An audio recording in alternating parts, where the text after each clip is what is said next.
Before he was the cyborg terror of the Clone Wars. Before he became the Jedi killing machine known as General Grievous. He was Kaimane Jai Shilal, a flesh and blood warlord forged in fire. But what if I told you the Republic didn't just create their greatest enemy, they betrayed his entire species.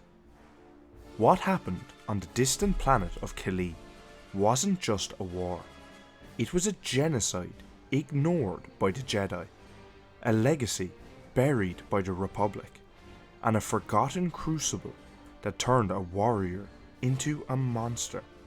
This is the story of the lost war of the Kaleesh. Why would a backwater planet in wild space shake the foundations of the Jedi Order itself? Kalee was a remote, tropical world on the edges of wild space, nestled in the Huk sector, covered in dense jungle, jagged cliffs, and coral sand beaches. The planet was as beautiful as it was brutal.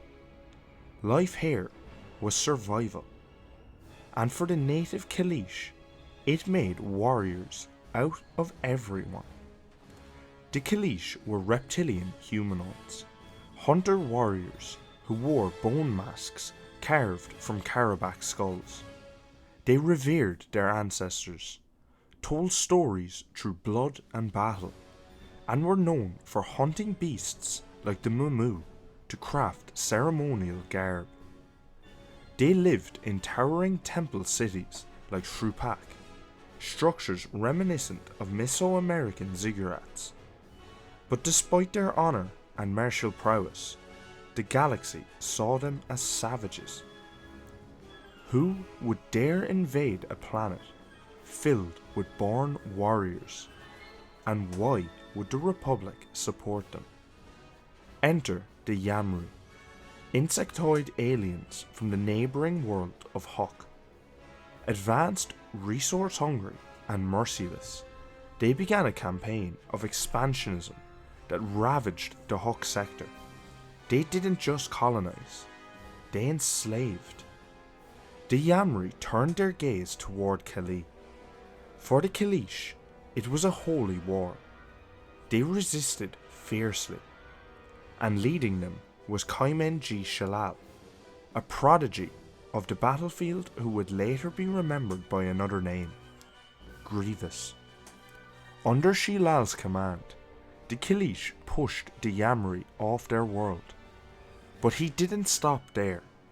He launched counterattacks on the Yam'rii homeworld of Huk, striking deep into their territory.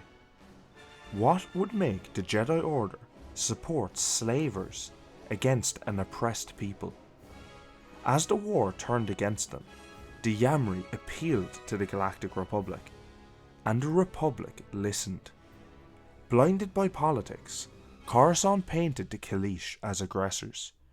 The Jedi, seeing a threat to galactic peace, sided with the Yam'rii. The Kaleesh were hit with sanctions, trade embargoes, and planetary fines. Crops failed. Medicine stopped arriving. Hundreds of thousands starved. The Republic's decision wasn't just cruel, it was catastrophic.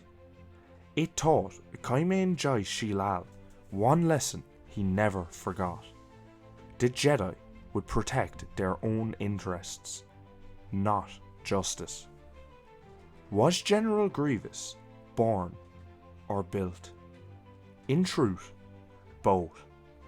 Desperate to sustain Kalee through war and famine, Grievous accepted missions from the intergalactic banking clan, but he was betrayed.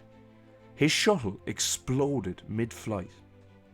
An accident engineered by San Hill of the banking clan and Wat Tambor of the Techno Union.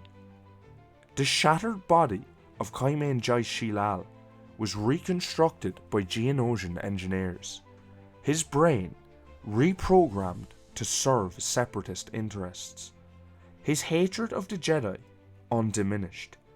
Thus, the monster was born, Grievous. In exchange for his loyalty, The banking clan funded the economic recovery of Kalee, but it came at the price of his soul. What became of the Kaleesh after Grievous left their world? With their warlord gone, the Kaleesh were led by deadliest Scar, a commander as ruthless as his predecessor. They massacred Yam'rii colonies on Oben and resettled there, finally finding fertile land and resources. Oben became a new homeworld for the Kaleesh, until the Galactic Empire arose. When they resisted Imperial rule, Captain Thrawn bombarded the planet from orbit. Scar surrendered and joined the Empire. Another chapter of Kaleesh suffering began, this time in silence. Does the story of Kalee end with Grievous, or continue long after? Even after Grievous's death, Kalee's legacy echoed in whispers.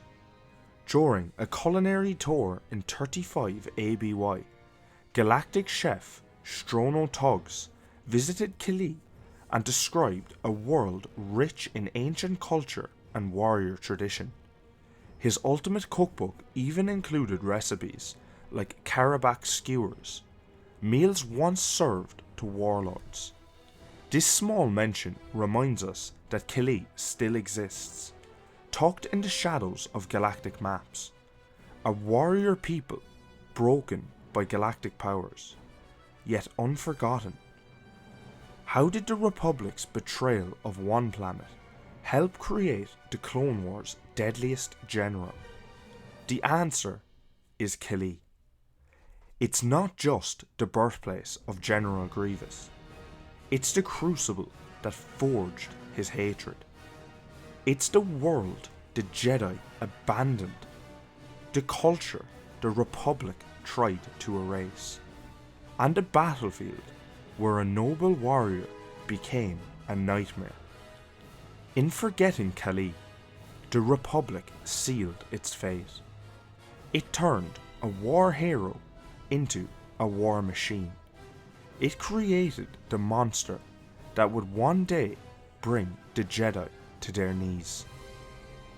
But what do you think?